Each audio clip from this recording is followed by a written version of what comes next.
Good morning, Keller Williams. How's everybody doing? Happy December. This month we're here with Mr. Corey Boggs. Corey, why don't you just give us a quick introduction? Well, hello everyone. My name is Corey Boggs, and I've been in real estate for the past 3 to 4 years, and I started my journey with Keller Williams. It's the only company I ever interviewed with, and I obviously made the right decision because I'm still here 3 to 4 years later. So Corey, okay, so let's tell everybody why, what was the attraction to Keller Williams?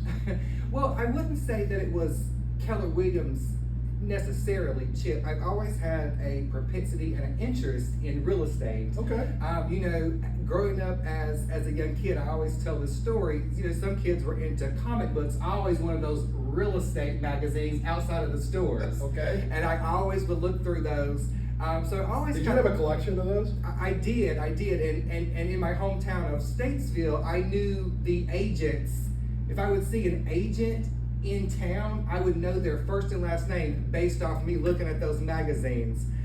So that was always so funny. I remember striking up a conversation with an agent at like a lunch counter one time, and I said, "Your name's Toby Gordon," and she said, "Yes." Okay, how old were you when that happened? I'm literally like 9, 10, 11, Really? 12, and I was asking her what the acronyms after her name meant, like ABR and Sure. stuff like that, because I didn't know. And Yeah.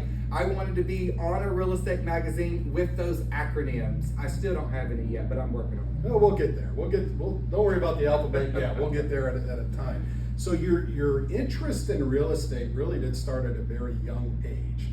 Now, did that kind of remain at that level through into your adulthood? Yeah, I've always been interested in architecture, so I guess, I'm not the greatest at math or drawing, so I guess architecture wasn't going to be my career, but I thought real estate could definitely be. And I probably got more interested in it when my dad was looking for a house. I got to, go with him and tag along as he and the agent were touring homes. And I thought, gosh, what a great job. You're not stuck in an office all day. Although now that I'm in real estate, I realize you are in the office a little bit more than you think. Yeah. But I just remember what a cool job. It didn't really feel like working, and it felt fun to me. And I always thought, that's what I'm going to do when I grow up. All right, so let's fast forward. You become an adult. When did you actually get licensed? I got licensed in 2018, I believe, because I was in my very last post-licensing course when the pandemic hit. Okay. Which I really thought would kind of curtail, my whole career. I thought it was kind of over, but a wise person told me in real estate, people always buy and sell. It doesn't matter what's going on in the world, there's always a reason to buy and sell. And that was so true. 100%. Now, when I got into the business in my very first year, I only sold one home. But to me, that one home I sold was a huge success because it gave me the confidence and the understanding that I could do this. Who'd you sell that home to? I sold the home to someone I actually didn't know, but my sphere of influence connected me with this individual. So a friend of mine was this person's manager, and she overheard them at work. They were already looking for a house, already had an agent, and she just overheard them talking about things that their agent wasn't doing correctly, and they weren't having a successful story in finding the right house. So my friend just said, "Hey, my best friend is a real estate agent. You should give him a call." And she did, and that was my very first sale. There you go. And Chip, I didn't mean to cut you off. No, please. No. That was my very first year. I actually listed that property this year and sold it for that same client.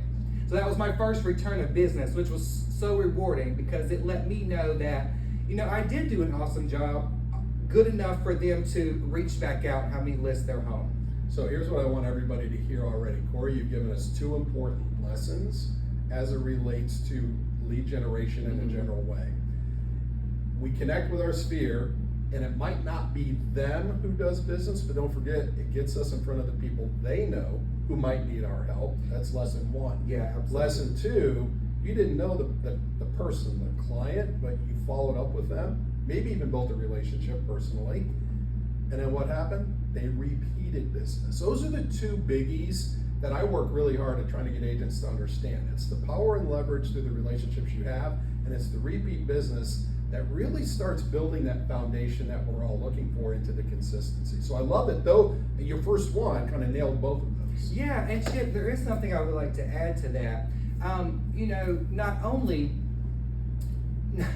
Not only did I sell, that property, it also was a distressed property. A sinkhole had developed on that property Really? after they had purchased it.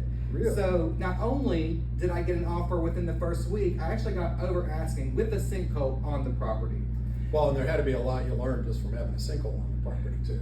There was, and there's one other thing I would like to add. Again, I did get my first piece of business organically without having to spend any money. Okay. So when you're new in real estate, there's so many people and things coming at you, and we all want what's new and shiny, and we all kind of believe that if we purchase it or buy it, we're going to get business. But I can tell you that's not accurate. It's not true. They'll sell you a dream. It's its own industry in the business of targeting newer agents. But I will say, don't spend a lot of money if you're new to real estate, because you will get business organically if you are not a secret agent.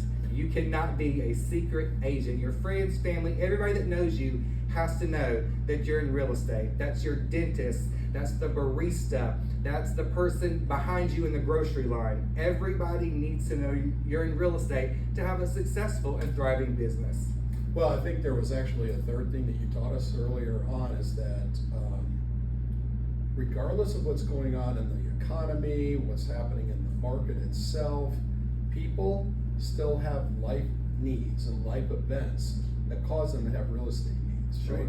And I think that's the importance when we stay connected with people, because we're not maybe in our industry having a stellar year nationally in terms of the amount of homes we're going to sell, but we're still selling homes. Right. Interest rates are higher. They're lower now than they were 2 years ago, but 2 years ago they were the highest they've been in how many? A decade or longer. People still bought and sold homes, Correct. didn't they? Yeah, absolutely. So you've given us some amazing words of wisdom and nuggets already. So now I want to take us a little 24 bit. karat gold nuggets, I might add. Well, there you go. Pure gold stuff, right? So now I want to take us a little bit deeper into like your business. Let's talk about how do you balance the time you have available for real estate, balancing it out with education, all the things we talked about in terms of lead generation, lead follow-up, nurturing relationships. How do you balance it all out? Well, it is very challenging, Chip. For those that don't know me, I am dual careered. So I do have, a corporate job that I work, during the day. So real estate does become, after 5 o'clock on the weekends for me. So it is challenging, but you have to respect your schedule. If you put it on the calendar, it means something, and you have to respect it. Right. Well, it means sometimes we do have to say no to other things to be able to say yes to the ones that we know we have to go do. Yes. But ultimately, I think I'm going to speak for you in this. You're the type of person, like a lot of us in real estate, we really do care about people we want to help. When the need arises, we want to be there. So the ability or the desire to say no sometimes really means that there's something super important, and it's that yes and helping people. Right? Yeah, I agree. But I would also like to add, there is power in the word no. Oh, huge power. You don't always have to explain yourself when you say no, but I think that we have to, because we all tend to do it. But there definitely is power in the word no. One of my coaches early on, years ago, almost decades ago now, feels like, he told me one important thing. He goes, no is a complete sentence. I like that, Chip. It needs no other explanation. So I love that. Right. All right, so let's talk about education. How do you educate yourself as a dual career as the world revolves every single day? Well, I mean, one reason that I did choose to join KW, I alluded to it earlier, this is the only company I interviewed with. And of course I did some research prior to my interview. So Keller Williams is known for their training, technology, and tools, which are 3 things that you need as a new agent. You want the company you work for to foster your growth and development, and Keller Williams does do that. So there's always something going on training wise. Mhm. And if it's not live, it's recorded, or you can sign up for a future session that won't be the only time that it's live. So there's always ways to, you know, upskill yourself and train with self-paced courses and just a plethora of opportunities and training opportunities, that is. So what does your network look like in the office in terms of if you had that kind of more immediate need question? So there's lots of support here in the office, and I think that every Keller Williams office feels more like a family, you know, oriented kind of atmosphere and environment, because everyone wants to see you grow and succeed. Sure. Yeah. So if I've ever had a question, I've always been able to get it answered. You know, I've never been thrown to the wolves, as they say. Sure. Yep.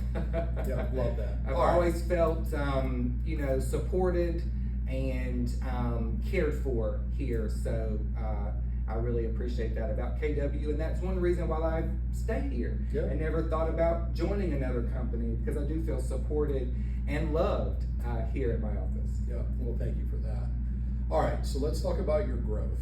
Where do you want to be? Where do you see yourself in terms of real estate? Maybe a year, 3 years, 5 years down the road. Have you thought about that? You know, Chip, I think we all think about that. Like, you can't really live day to day. That doesn't work.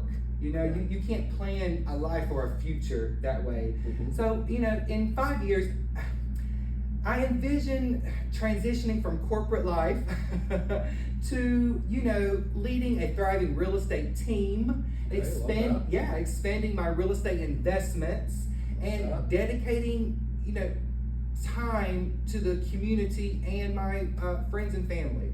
So, you know, real estate can take you in a lot of different avenues. You know, I may not always be an agent. I may parlay my experience into some other entrepreneurial avenue, Yep. such as training or coaching. You know, I do come from a corporate training background, so I've always thought, you know, I would maybe like to one day get into the training aspect of real estate. So the possibilities are endless. The income is endless, but it's not easy. Anything that you want, you have to work for, and anything that's good usually is not easy to obtain. Sure. But it's such a rewarding career. I really enjoy it, and I am so happy that I chose to join Keller Williams 3 to 4 years ago, and I'm still here and thriving. So one thing I would like to do is we'll do this. We'll set something up as a thank you for spending time with us today. I want to help you map out that future vision, because you're right, there are opportunities and there's certain paths of things that potentially you could start working on that could lead you into that, you know, perhaps, you know, training opportunity, coaching opportunity, and of course establishing a team and what that looks like. You can start that journey today. It doesn't have to be something that you wait to achieve 5 years from now. You can start achieving some of it now. And I want to help you set that up if that's Well, okay. Chip, I would love that. All right, fantastic. Yeah. Any final words you have of anything you want to share about, you know, your personal journey, your personal growth, your business, anything else that you want to share with everybody? Well, I think there's a statistic in real estate, Chip, that most agents that join the business kind of get out in that first year or that second year. Most don't reach that third year. So I would say that although it is challenging, it's such a rewarding career, and anybody really can do this job. It's not selling houses, it's selling yourself to people. Amen. You know, so I think we all have the ability to do that. So if you're watching this and you're in your first year, your second year, and you're contemplating leaving the business, you know, I would say talk to Chip. Yeah. You know, look into Keller Williams, because they really do foster your growth and want to see you succeed in this industry. Yep, I love that. Thank you, Corey. Man, we so appreciate the time today. Have a happy, great Merry Christmas and Happy New Year and holiday season, and travel safe and enjoy time with friends and family, and we appreciate your time today. Well, thank you, Chip. Same to you all. Bye, everybody.